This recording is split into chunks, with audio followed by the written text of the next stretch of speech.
Mrs. Johnston. It is time for Knowledge and Social Studies.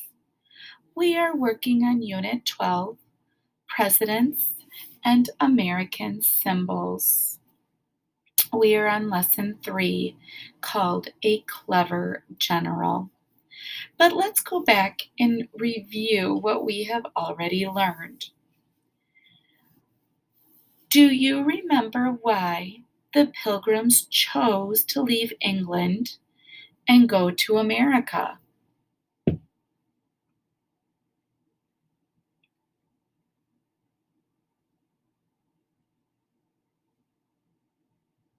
The Pilgrims wanted to go to their own church, but the king said they had to go to the Church of England. The Pilgrims decided to leave so they could be happier and have the freedom to choose how they wanted to worship. The Pilgrims were one of many groups of people to set up colonies in North America. These colonies became the United States of America, a new nation. Remember that in our previous read aloud, we learned that George Washington fought against the army of the King of Great Britain and won freedom from the king for the colonists. Thumbs up if this answer is yes. Thumbs down if the answer is no. Did our founding fathers make George Washington King of the United States?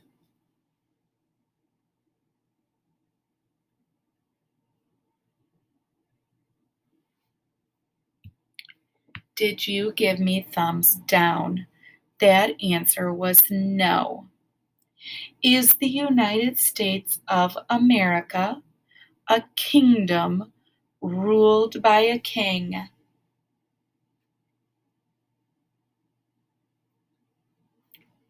That too was thumbs down.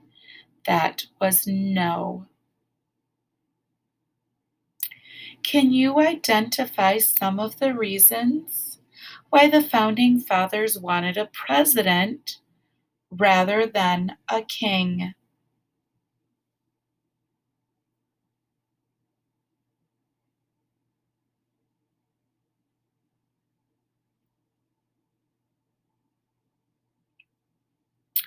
They wanted the president to form a government in the United States as a democracy. They wanted the president to have some power, but not all the power. So they created Congress and the courts. A king can say and do whatever he wants to please him.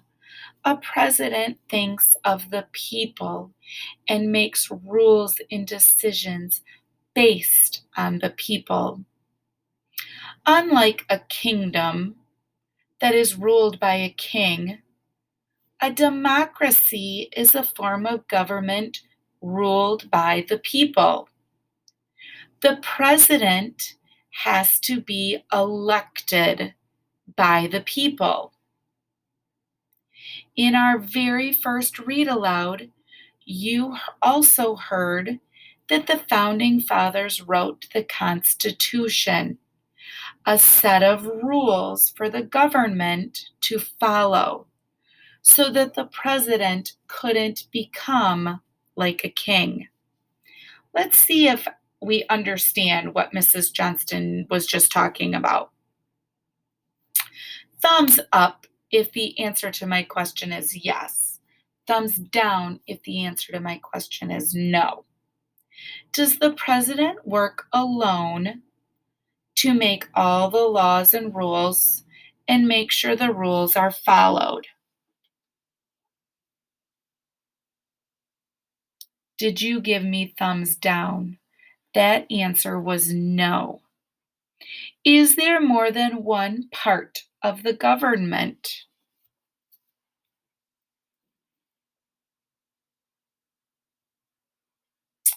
Did you give me thumbs up? That answer was yes. The founding fathers made sure that all three parts of the government, the president, the Congress, and the Supreme Court, would have important jobs to play so that the president wouldn't have all the power like a king and that the people's liberties would be protected. Can you recall what liberties are?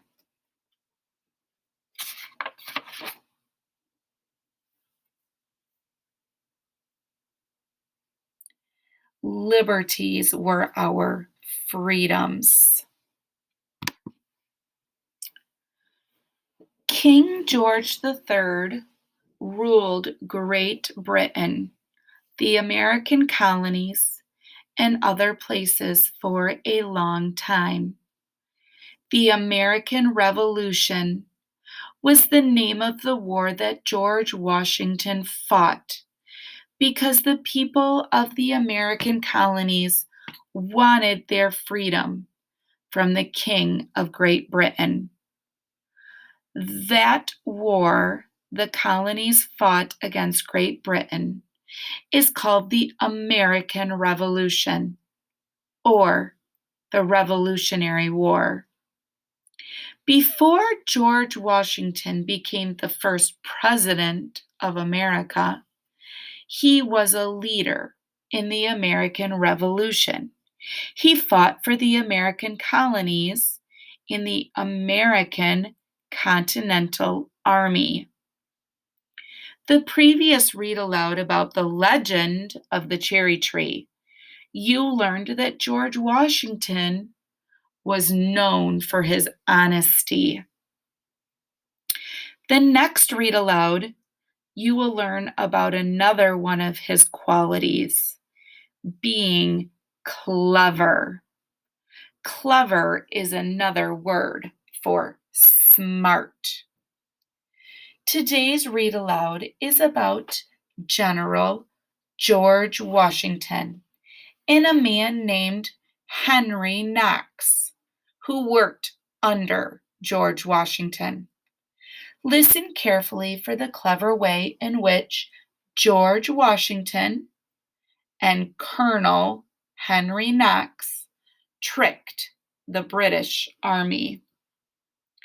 Henry Knox is here, and George Washington is here in our image. Henry Knox was a clever man. Another word for clever is smart.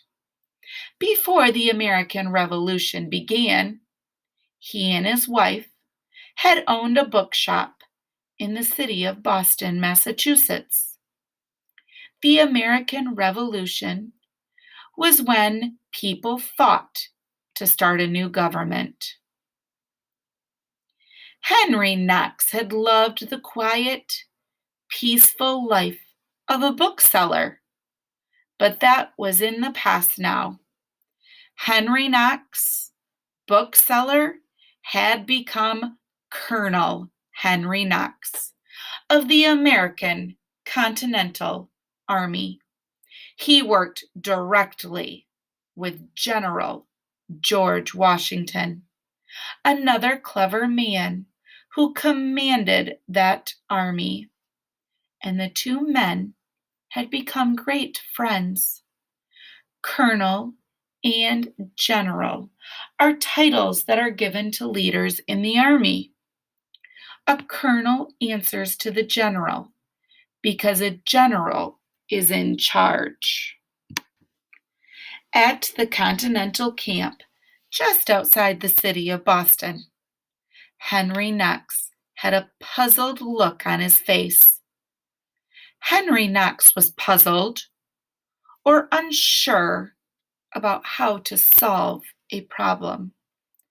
Looking at General Washington, he said, "But, sir, How can we keep the larger British army from marching out from Boston and destroying our soldiers?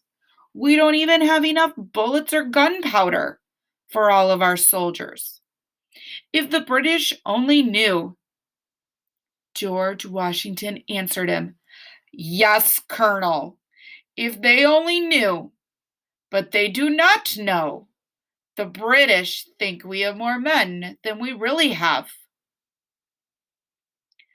They don't know that many of those whom we do have like anything to shoot at them with, as you even mentioned. Even though the Continental soldiers had guns, they didn't have any gunpowder or bullets left. So we must make sure that they do not find out.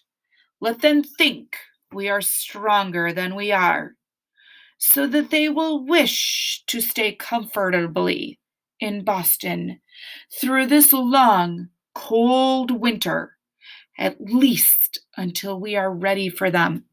But in order for us to get ready, we need more gunpowder and bullets."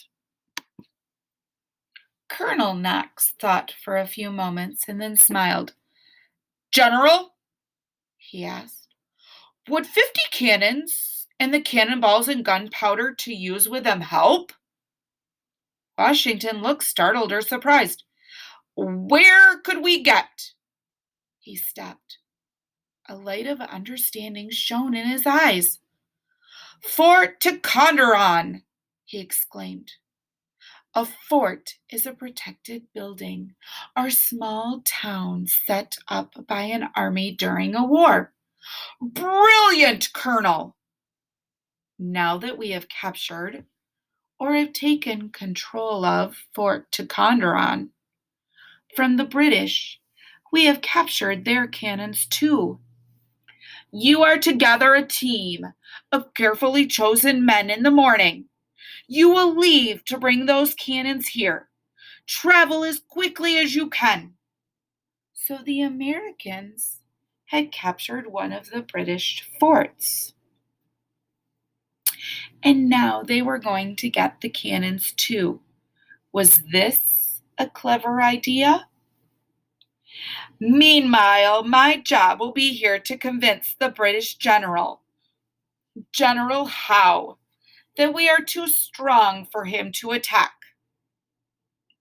Washington knew his small army could not win against General Howe's larger army, so he had to find a clever way to convince General Howe that Washington's army was much larger than it really was. "I will order our men to build high mounds or huge piles of dirt in front of our camp. General Howe will not be able to see past the dirt.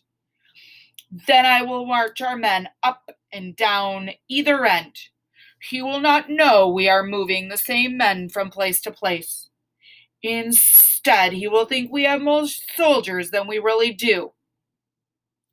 The American Continental Army and the British ships in this picture explain that the British Army could and could not see stuff.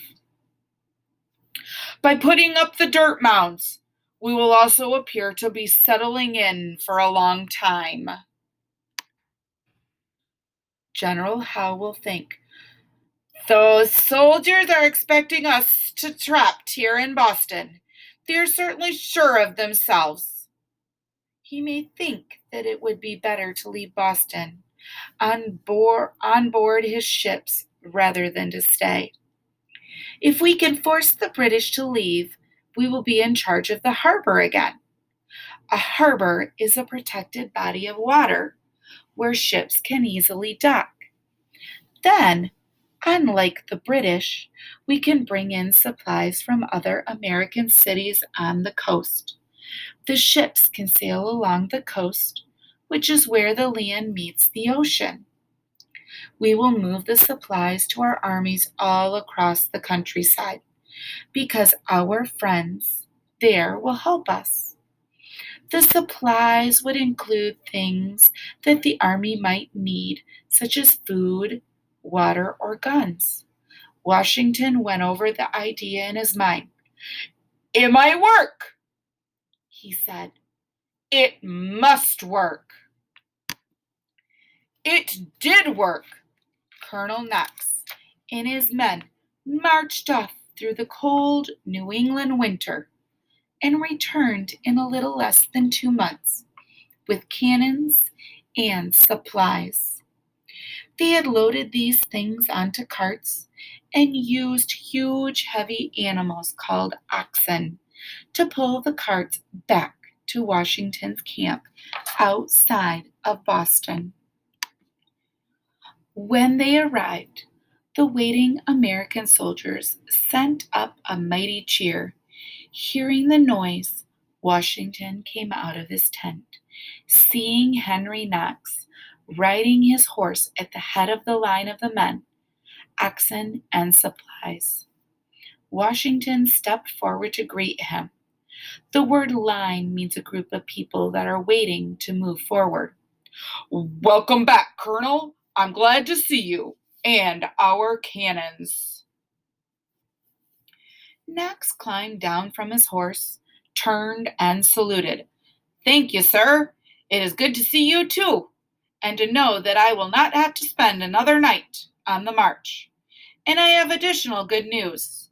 We have also brought enough gunpowder and bullets so that our soldiers here will finally have something to fire out of their gun barrels.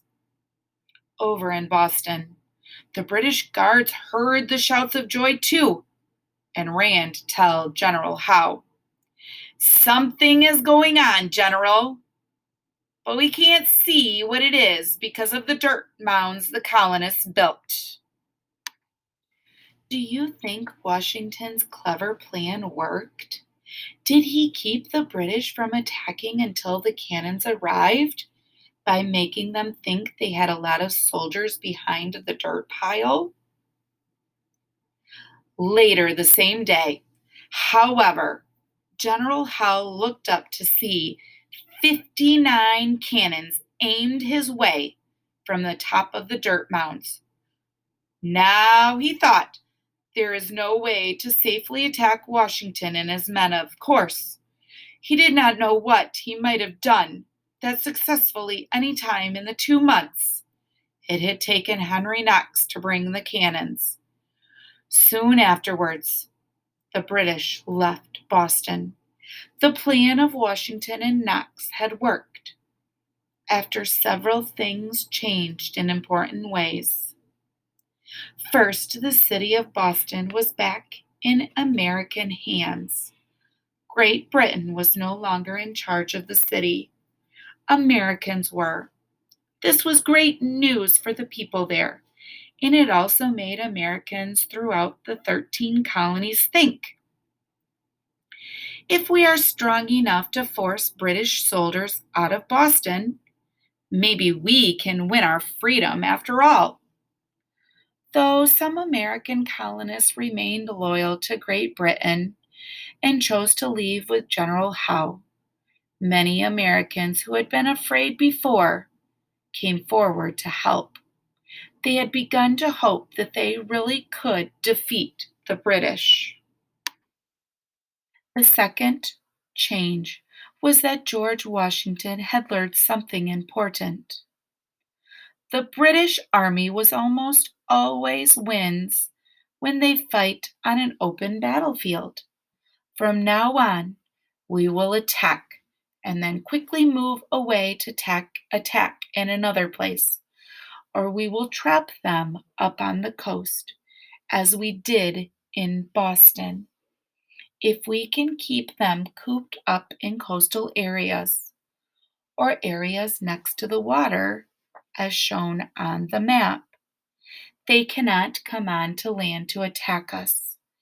If they cannot attack us, they cannot beat us. If they cannot beat us, they will grow tired of this war and leave in peace. There was a third change, too. Washington called in Colonel Knox and told him, "Congratulations, Henry! I am making you a general. I am putting you in charge of all of our cannons, not just the ones you brought from Fort Ticonderoga." Who has more authority or power, a general or a colonel? A general, that is right. George Washington and Henry Knox, the wealthy farmer from Virginia and the bookseller from Boston, became lifelong friends. General Knox helped George Washington win the American Revolution. A few years later, when Washington became president, he asked Henry Knox to become America's first Secretary of War, a person who helps the president keep soldiers and sailors ready in case there should be another war.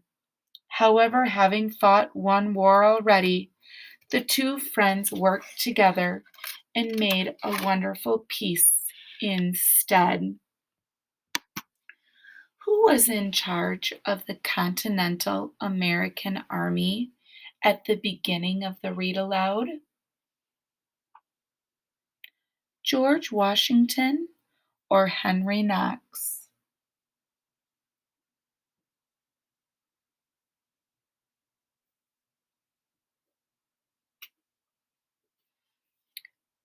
General George Washington. Which army was led by General Howe? The colonist army or the British army?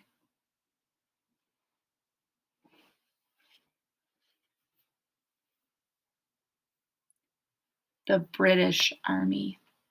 Whose army was larger, George Washington's or General Howe's?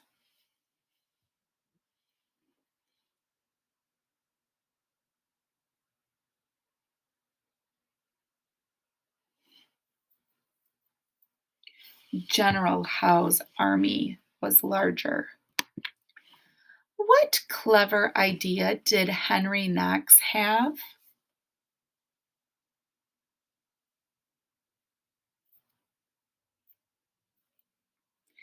Colonel Knox had the clever idea to go to Fort Ticonderoga and bring back cannons. What clever idea did George Washington have?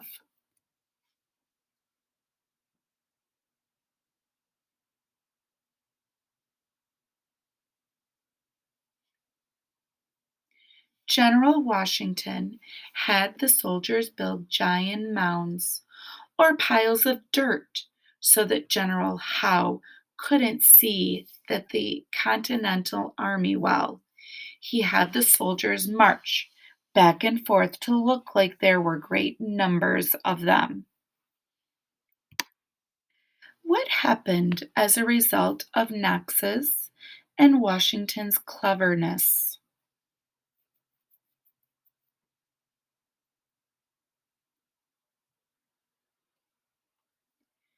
As a result, George Washington's smaller army was able to beat General Howe's larger army and win the battle. George Washington and Henry Knox worked together to defeat the British Army. Whose army won the battle? General Howe's larger army or George Washington's smaller army?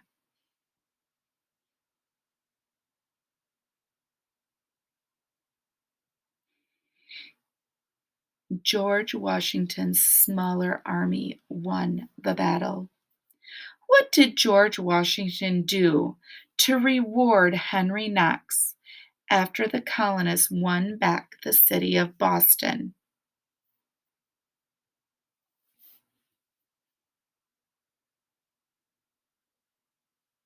Washington made Knox a general to reward him.